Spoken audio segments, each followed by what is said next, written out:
could come into the mix. But ooh, I'm excited about that. Do love the Braum pickup. Yeah, the Swain one I've been really waiting for, especially since the changes. We'll see whether it does happen at some point. Yeah. 12-8, so. Yeah, not quite there, but there will be time. League of Legends will happen again next season, Kobe, I assure you. But those are your compositions. And the Leona coming through here as well for EG, plus the Jhin means that they can stand so far back and start off these fights. And I think that that is going to be very, very useful because you can fish for your engages with Solar Flare and things like that. And of course, Flash Zenith Blade if you don't necessarily have it available, but they can look for all of their opportunities, look to try and get in, and then layer that Diana Yasuo over the top. And I think this one could be absolutely terrifying for RNG if they are unable to make some advantages earlier on. And hopefully that money printer that they have going on is going to work for them in those early stages. Yeah, I would postulate that RNG will make early advantages early on. I think they might. Yeah, they've been pretty good at doing stuff early in the game thus far. Especially because you pointed out, not only does the Twisted Fate plus Gangplank combo both earn extra gold, but both having those global ultimates really lends themselves towards making plays off of jungle or off of bottom lane. And if you start to get those players off the ground, you know, Wei has been a bit of an up and down jungler, but when he's performing, and like not on Volibear, absolutely stomps, right? So get Wei some more backup so he can play super aggressive. You have a Twisted Fate and a Gangplank ultimate on your back. As a jungler, you start to feel the rage take over, and you start invading a whole bunch. You take all these fights because you know that you can force, and your team will have your back no matter where on the map you are. So it really lends itself towards some of those junglers that are really aggressive, invade heavy, and takes away some of the drawbacks where, you know, normally sometimes you'd go for an ill-fated invade. Oh, maybe your waves aren't currently in the perfect spot, but because you've got globals to cover you, it's actually a good play. Yeah, it's the protect Wei from himself style of play. Just strap some extra power on his back, get some ultimates behind him, a little cannon barrage action. Yeah, that's why you see Xiaohu playing the Galio so often, because it is definitely the ability to get in there and protect their jungler. But I also think that what RNG have done as far as their composition gives them inherent strength in the early stages of the game as well. And we had a brief pause, but we did make it back, unable to get some real podcasting time down, but maybe we'll have. But we've had so much coffee to wake up this morning. I had only one cup, and that is not very much. Wait a second, you're Australian. You're supposed to have triple that. Okay, exactly. So for the reference, though, I would like to inform everyone listening that his one cup, he had to ask special for 3 shots. No, I was offered 3 shots because it was a larger flat white. But the barista did a double eyebrow raise as he took your order. Was like, that's how I know I got my order right. Yeah. If the barista doesn't do that with his eyebrows, I'm like, oh, did I get it wrong? Did I mess this up? I'm a bit confused. So thankfully we got the eyebrow raise. Well, now congratulations on your caffeine intake. Thank you very much, Kobe. And let's take a look at the defensive opening from RNG with the ward here on Raptors. But again, you know, EG probably should not be doing too much crazy stuff early on. Just a ward of their own from Impact here. You always like to see this versus some of the more early game junglers. Raptor ward alerts you to where they're going to go after red buff or transition to the other side of the map. Gwen early on, not the strongest of laners, so Gangplank almost always will have priority there. Gangplank is turbo strong right now, able to make use of Trial by Fire early on.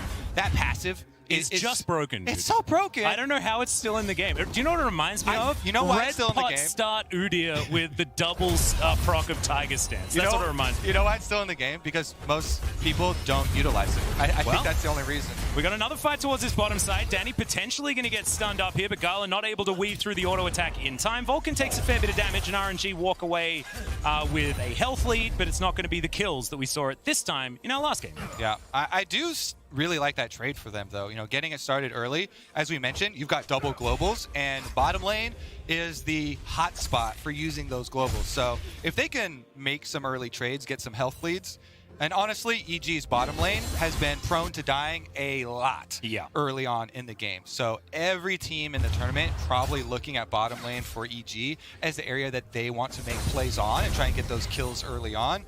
And it just so happens RNG well positioned with both solo laners being able to help out later if bottom lane here for RNG opens up their own opportunities. Yeah, not so fast, Danny, but he is going to avoid the Winter's Bite this time around. Way here towards the top side, likely to walk over a ward. So we do get that vision toggle. Very, very nice. And Way is going to be spotted. Tidies it up pretty quickly. But Impact will get all of that information. Diana's coming. Yeah, Interesting. Inspired's making his way in. Yeah, he's looking to fight it and counter it rather than just finish up on the full clear Krugs. Oh man, that's some good wasted time. Yeah. And by good, I mean good for RNG. As far as the time that he is not clearing any camps there for Inspired, he transitions up towards the top side, then kind of hovers around mid. Yeah, and you can see that the chickens are being taken by the bottom lane of RNG as well. Sorry, not the chickens, the crab. Collected, so it's double. It's also an Scuttle animal. Stun. That is true. So I'm right there with you. Thanks, man. Solidarity. Every jungle camp becomes a chicken of in the my river. brain. We'll call it chicken of the river. You know what? It's your fault because you ate that boiled egg this morning, so I had chickens on the brain. I've been told that tuna are the chicken of the sea. I have been given no explanation as to why that is, but I'm willing to run with it and say that scuttle crab is now chicken of the river. Okay, fantastic. I haven't heard that one either, and I don't necessarily think that chickens and tuna have that much in common, personally, but that's fine. If someone could let us know on Twitter or something like that, that would be absolutely fantastic. And where does that come from? It doesn't matter because it results in RNG getting double scuttle crabs for themselves, and then Way is able to transition over and finish up his Krugs on his side anyway. So Inspired because of the kind of hovering around mid and possible transition there. Block there from Vulcan to allow Danny to go home, and he isn't going to be punished for it. I thought it was a little bit scary for a moment, but Gala decides that the minions are more tasty. I love those types of plays, though, from the support willing to take a bit of damage, put himself in a little bit of danger. You get to live a little, some excitement, some adrenaline does pump there as you get slowed, but and you're like, I'm so valuable! Allowing your AD carry to get back to get the purchase, and Danny, I do think Boots of Swiftness is pretty important for him to have more mobility and be able to deal with some of the slow if a Braum Q does land, because his cleanse is probably going to get a lot of work this game. Yep. Twisted Fate coming from mid lane pretty soon. Not to mention Cannon Barrage as well in the later stages of the game. I think Danny's going to be in a much better standing with these Swiftness boots. Even before the Twisted Fate level 6, they're going to make a regular rotation. Yeah, Xiaohu and Wei on their way in. 4 members of RNG. They've only got 1 minion, though, and Vulcan's just going to throw up a thumbs up there, thanks to Rammus, and EG are going to be absolutely fine. Yeah, you can actually see the communication in action. As soon as Xiaohu left mid lane, JoJo's calling, hey, they're coming down, and Danny moved up on the minion wave. He took a little bit of extra damage for the trade, but then he got his grenade off on the entire back line and clears out the minion wave. So good communication by EG and movement and focus on the minion wave there from Danny to be able to get it down in time to avoid an early death, because that has been probably one of the biggest points for EG that they've been looking to improve on. Even in the LCS, it was a problem for them of dying early on in the bottom lane, so they do avoid disaster number 1. Now Twisted Fate Ultimate will be available for Xiaohu though, and this is where I always love to highlight warding as the opponent of Twisted Fate around mid lane, so you can see which side they're going for. Well, Cannon Barrage comes on in here as Impact throws down some needlework, looks to try and lock down Xiaohu, takes a lot of turret shots. Bin's going to go down though. First blood goes to the gangplank, but it's answered immediately by the EG top laner. Yeah, pretty good answer there from Impact, being able to get one back with multiple members coming on the gank, and it actually will result in EG having a bit of a power play now to get some vision back for themselves, with Xiaohu having to recall and Bin going down. They don't actually get they don't have any wards to lay down with their timing. So sometimes you're afforded an opportunity, and you're like, okay, we've got extra players, we can move into their jungle, but you don't have trinket wards this early on. So W was already used by Impact in the trade. That's why they went for this. And Impact still being able to get out flash from Xiaohu and getting the counter kill. Yes, he loses quite a bit of minions at the tower, but honestly, very good play as a weak side there from Impact as Gwen. Gwen getting some money early on is definitely quite nice for him, because he had been losing out a bit on CS. A big part of that difference is the big minion wave that just now died at the tower, but did get the kill money back. So now only being under 202 GP this early on with the extra gold generation of both GP and Twisted Fate, not too shabby. No, definitely, absolutely fine. I've been very impressed by how Impact has been playing this whole tournament long. That is continuing here in this game so far. I did want to mention just the fact that I think that the Jhin pick is absolutely fantastic. There are other teams in the LCK that I've seen in the past that have had weaker bottom lanes, and they rely on Jhin. There is a certain skin in the game, I believe, for one of them. And they made the weak side Jhin work very, very well. And EG are emulating that quite nicely with, avoiding that dive early on. Didn't necessarily work as well on the top side of the map, but you saw the bottom lane doing its job very effectively. It is resulting in that expected early lead for RNG that we were looking at, though, as big CS leads for both top lane and bottom lane for RNG. So Bin and Gala in pretty good spots there. Of course, Jojo is on the Yasuo, the one counter pick that EG have into the lane matchup there. Very good into Twisted Fate for the lane, so he's farming quite nicely for themselves. And Danny now getting opportunity to at least get some plate money for himself to get back up in trade for the Rift Herald. So again, it's kind of similar to last game where the price tag on going for the Rift Herald is set at 1 turret plate and a minion wave pushed up by the enemy AD carry. Yep. And that is an acceptable price. Yep, you take that. If it's 2 plates, then pretty much you get absolutely nothing. You start to feel a little bad about your attempt there for the objective, but here are where we start to see the extra moves towards mid to try and play off of Yasuo ultimate. Vulcan is sitting on a ward, unfortunately for him and EG. Yep, but Inspired's still going to be able to steal away some chickens, so that is still EG trading up here in this moment, even though Vulcan's looking a little bit silly, spending a whole bunch of time on that ward. Xiaohu's going to move on over and look to pick up a blue buff as EG push up and try and grab a little bit of damage onto this outer turret. Gala doing the same thing here on the bottom side, though, and he will claim a couple of plates, or at least the second one down here. Last one falling down a little bit earlier. But RNG, game plan certainly working for now. Yes. As Jojo Pin is able to pick up that first plate in mid. It certainly is, and I'm getting pretty scared for the next play, because the next play is going to be a huge advantage for RNG. They've got Gangplank and Twisted Fate Ultimate ready to go. Yep. And I start to get very scared in games when Ezreal gets early money, because Ezreal is one of the champions that even off of early items can have a very big influence. We mentioned the double globals of the solo lanes, but you can even start to think of the ultimates from Gala as turning some of those topside skirmishes or other plays up there as well. There's a trial by fire and a barrel on top of Impact. He just takes a bunch of his health bar and damage, but he will be all right. Yep. Dragon number 1 finally picked up here, 10 minutes into the game. Not a super early dragon for stacking for RNG, but an uncontested one. There is the opportunity for the first Cloud Soul of the Rumble stage, which I am extraordinarily happy about. Next one will be that Infernal, hoping that we don't get the Mountain or the Hextech Drake. So are you being facetious right now, or do you actually like the Cloud Circles of speed? Okay. Yeah, I love the extra runny. That's what I was going to say. I actually love what it does to the Rift. The extra speed, just the circles around the buffs. And it feels like everyone can run towards fights more easily as well, which I like a lot. As that is going to be the tower falling down on the bottom side of the map. RNG giving money to Gala. Yeah. It is something that they have been doing for a very long time and continues to give them more dividends. They don't need more because, of course, economic references are a thing that are very easy to make if RNG's comp. Yeah, very nicely woven in here. Honestly, I'm still stuck, though, on Do we call EG the Federal Reserve now? Like, they need to hike the interest rates in the mid-game? Pump it up. Get out of the housing market now. The interest rates are going up. The bubble's going to pop. Take out your loan. Where's Selby when we need him? The Cloud Souls, though, I'm just still stuck on this because I actually love the movement speed circle so much. As a jungler, especially a farm jungler like Diana, it helps you farm faster by running between camps faster. So, little edge there. Yeah, no, it's definitely good. I was talking to Nemesis about it, and he actually doesn't think that Cloud Soul is that bad at all. There's still a lot of people that don't really rate it too highly, but it was actually Azale that I was talking to last year, and he was like, it's awesome.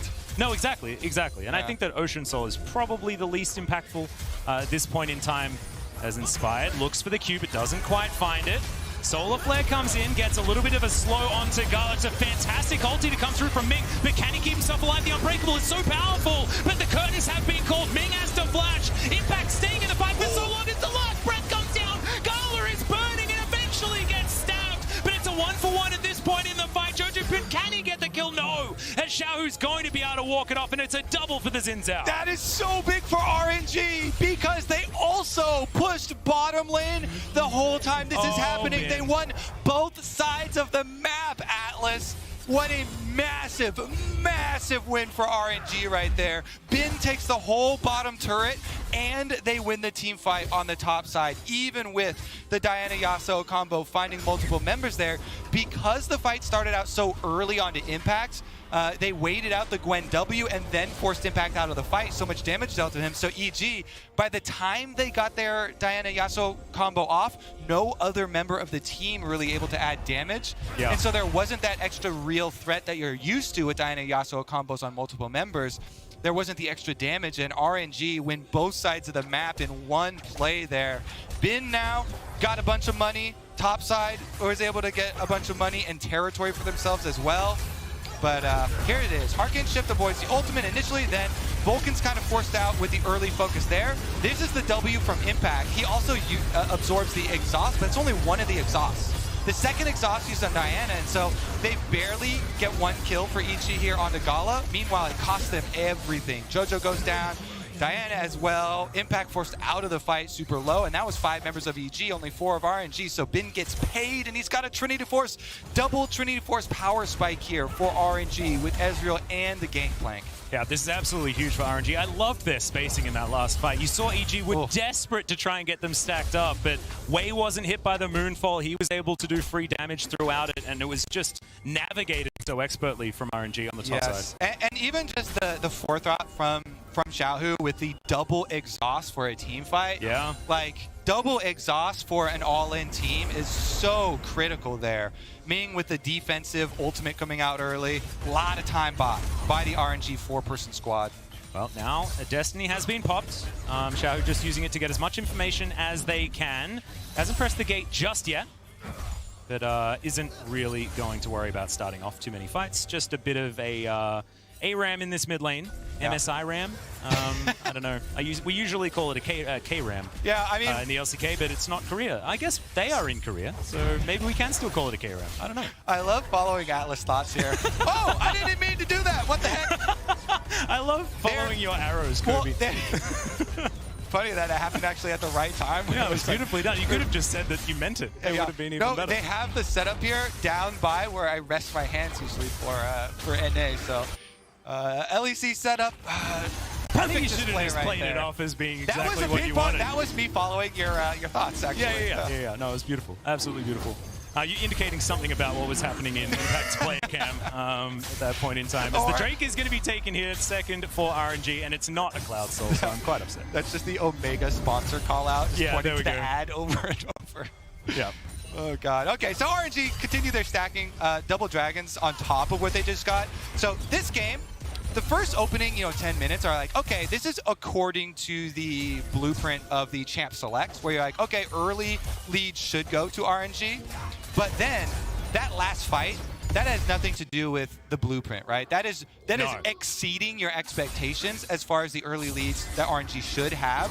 Now with double dragons plus a 5,000 gold lead at 16 minutes into the game, EG, they have to be so calculated at the next AoE fight that they want, because they still want another big AoE fight, kind of similar to G2 in the last game, where EG are scaling and do want to focus on those 5-on-5s. But Xiaohu, with the spellbook over to the extra exhaust, I really feel like that was just so big in winning them the game. The fact that they had, or that particular team fight, the fact that they had the second exhaust waiting for Diana, once Diana came in for that combo, you saw how low Gala got.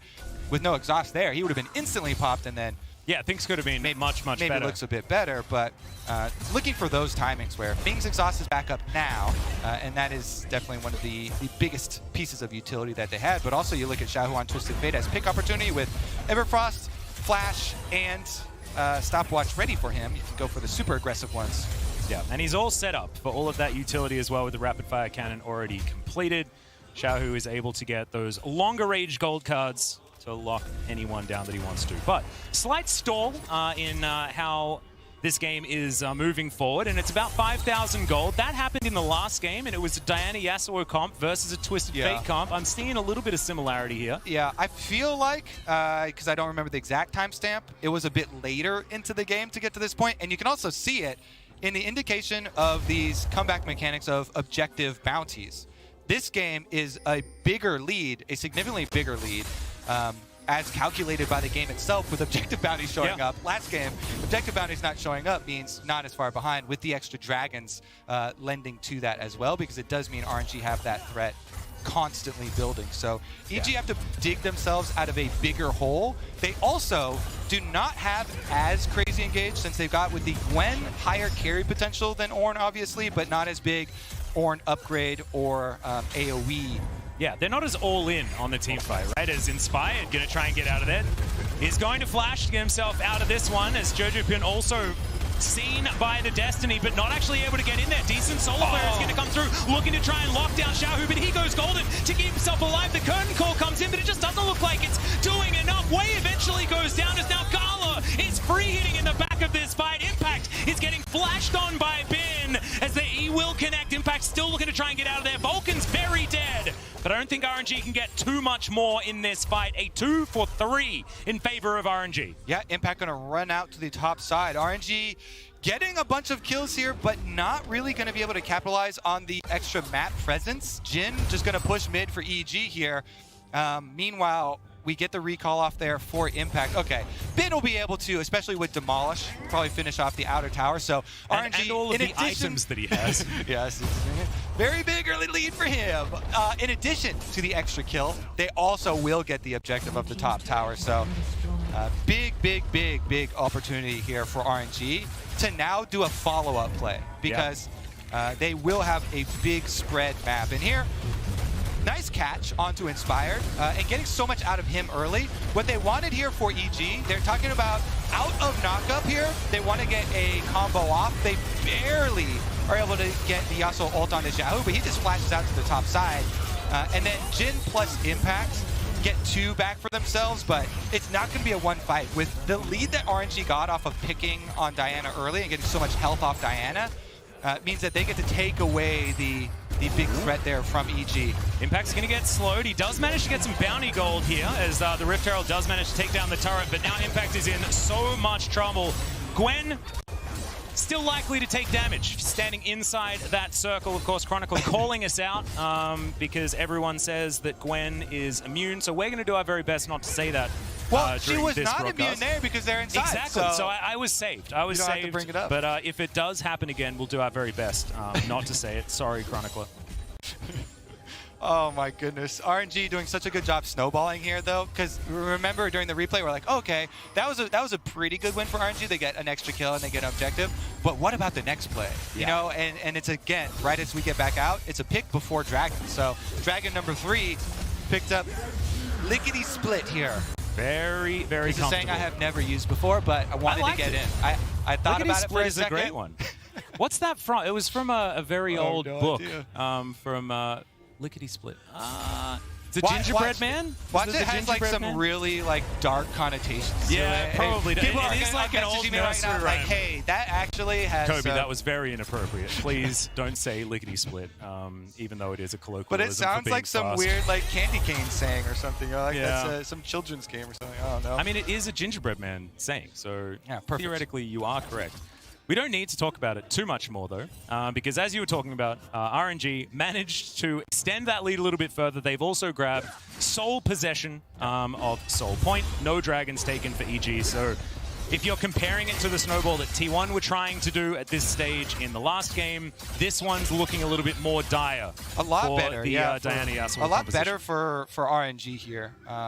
Obviously, Bin is one of the Super Fed members. Let's see how he fares in a 1v3. Yeah, Cannon Barrage comes in. That Solar Flare went very wide as the Needlework's coming through. Bin trying to survive, and he isn't going to be able to. Impact survives with a sliver of health, so it's a successful dive towards that bottom side of the map. Yeah, calculated, not even close. Honestly, that's very big for EG, though, because they need to get any sort of income like that to make a comeback. And because there are objective bounties, the one positive of being more behind Atlas and having more work to do is that the catch-up mechanics for the objectives here are going to be in their favor. It was a strategic loss of the early game. I like it. Yes. That's never true, by the way.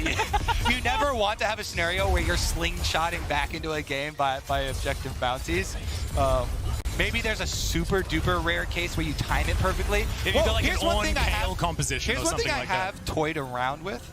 is that if your towers are still standing, but very low, the game doesn't calculate that. So true. If the towers are left up, but with very low health, then you have standing gold that you can pick up very quickly. So if you get behind, but then win like a team fight and take like 3 outer towers because they're all one hit, then you can set up the dominoes of the towers. Yeah, I like it. Yeah. And because it doesn't recalculate the bounties. So if you take all 3 at the same time, it's like you've got 5 minutes. You've got 5 minutes to rush as many as you can. Well, EG are rushing the Baron right now. Destiny comes through from Xiaohu. Curtains being called here. It's been taking a lot of damage. It's not even a flip because they couldn't get inside the pin.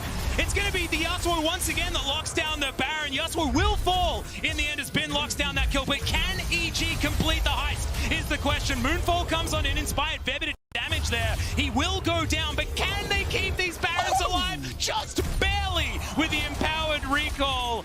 Will they make it out? So 3 Barons alive here for EG with an 800 Red Bull Baron power play so far. Yeah, and we'll see what RNG can get on the map while those death timers are there for EG. But it is a big play for EG. Again, the objective bounties are bigger on neutral objectives. So not only do you get Baron, you get it off the map for RNG. Yeah. They can't take it now. Plus you get your 500 base plus extended gold bounty there. So that's another gold bounty, objective bounty picked up for EG, even though they give up 1 turret in the aftermath and those 2 kills.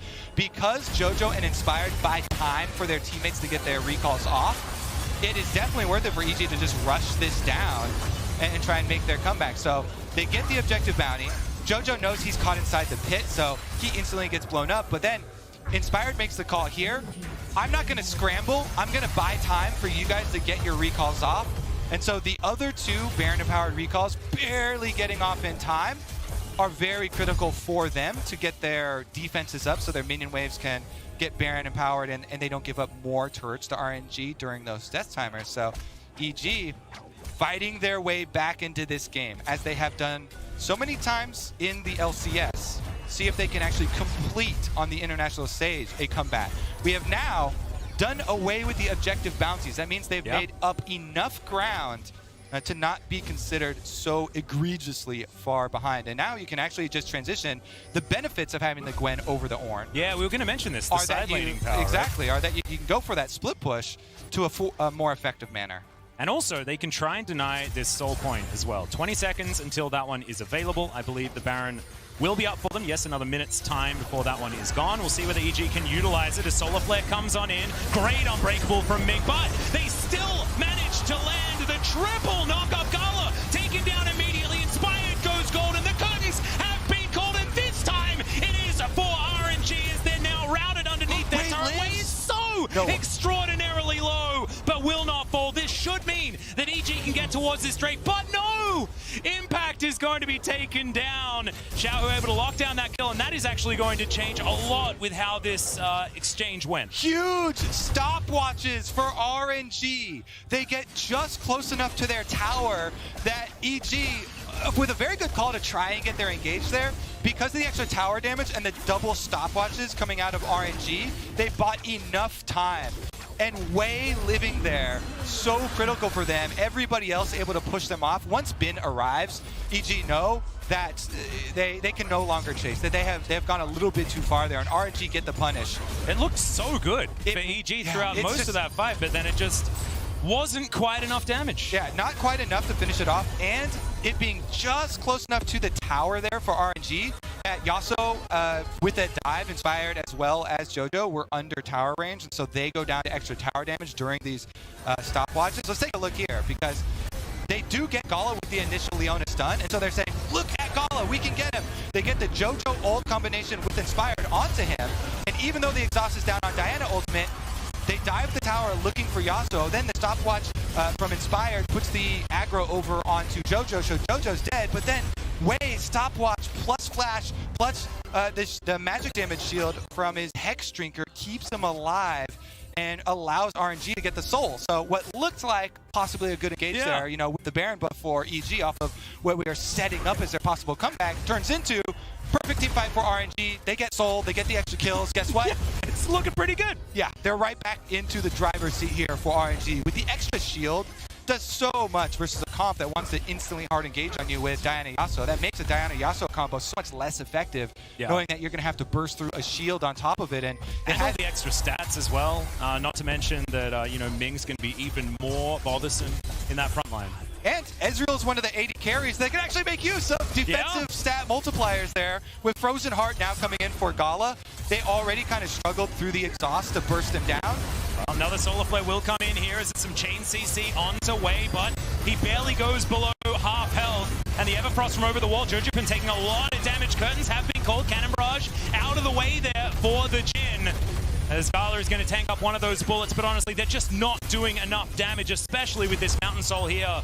And RNG should win this war of attrition, looking to take down this outer turret in the mid lane that's standing in their way. Yep, they are going to push right in. Another objective. This one earned without blood loss for themselves. At no point were they worried about the ensuing team fight right there. They were all pretty good position, very well spread out. Nobody even getting below 50% HP.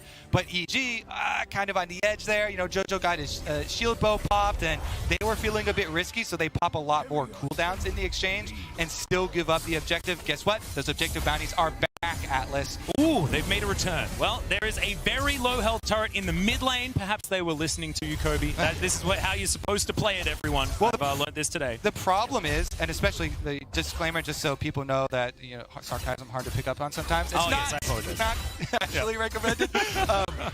Just to be clear too, the comeback opportunities are almost always focused on that mid game.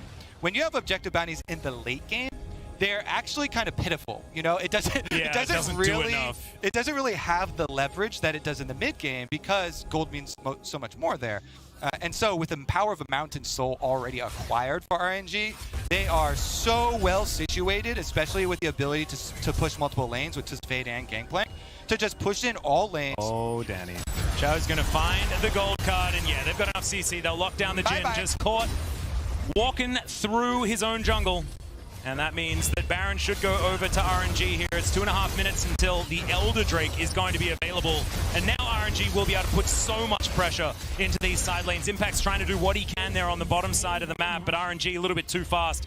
There is some bounty gold, I guess, as Xiaohu now thinking about whether he has to flash to get over this wall. He goes golden first, as the Cannon Barrage is there after he's bought so much extra time. You can see Pin just wandering around this fight. Eventually does go down, but it's a trade. Jojo Pin going to be taken next as now RNG are just knocking down the dominoes one after the other. Gala hops over the wall and picks up the kill on Impact. It's another stun and it's another kill. That's the ace for RNG, and they are in so much control of this game. And the instant teleport from Xiao. He's not going to waste any time with this Baron buff.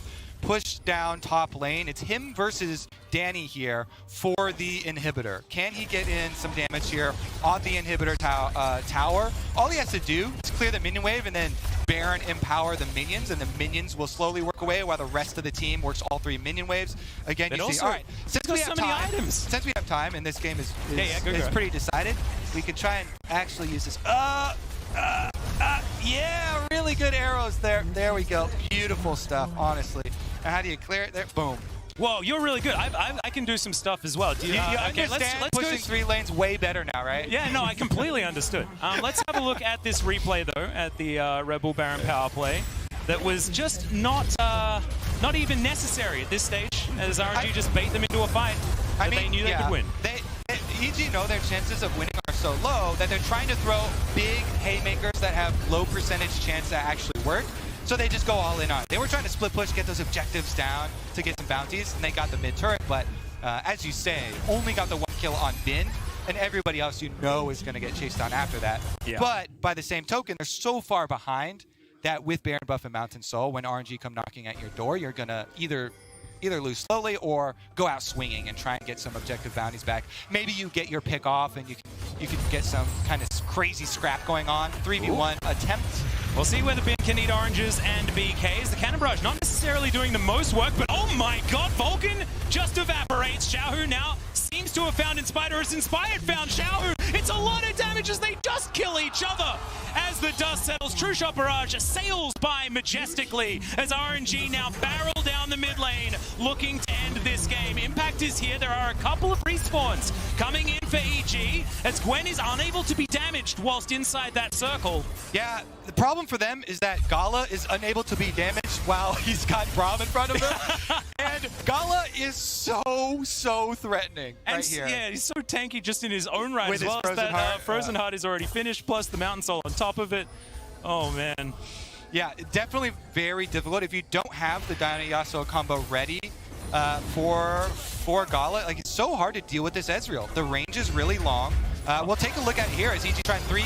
Yeah, they're looking for it. Decent stun there onto Gala, but he cleanses to get himself out of the way. Jojo Pin does break his stopwatch to keep himself alive. Good knockups though as Wade looking to tank what he can. The tornado is going to go wide as Danny finds the curtains onto Ming. Now Gala's trying to fight this one out 1v4 and isn't doing too badly at this point in time, you have to say, but still, it is a good pick-off here for EG. Yeah, you got to count every blessing if you're EG right now. They're going for the reset though. Pretty low health bar on Jojo, as well as the reset going on for Impact. He's got Unleashed Teleport. This is it for EG. Can they make a 5v4 play? Being down for 20 seconds, Elder Dragon up, they're going to force it. Yeah. We got vision being cleared out here from Gala. He's got some honey fruit if he wants it, as the Elder Drake has been started. Xiaohu off on the flank, not going to get stunned up this time around. Solar Flare, Arcane shifted by Gala to get him out of the way. Morgan, oh my god, taking so much damage from these barrels from Bin. He puts 2 in the ground already. The Diana Yasuo combo, the first ones to go there, but the shutdown comes through. Immediately answered as Wages audaciously charges on top of the Scissor Lady. And there is the kill on the Jhin. They tried so hard, but RNG will win the fight in the end and look to take the game. Yep. That's a big barrel crit, Kobe. It's also satisfying noise to hear that cash in. Yeah. RNG will also remain undefeated here at MSI. Absolutely fantastic. RNG, another MSI winner of the past, back to get another trophy, and so far, no one has been able to stop them. EG joining that list. Amazing performance here in this game in very similar compositions that we saw in game 1 of the day, but just a little bit more control throughout for RNG.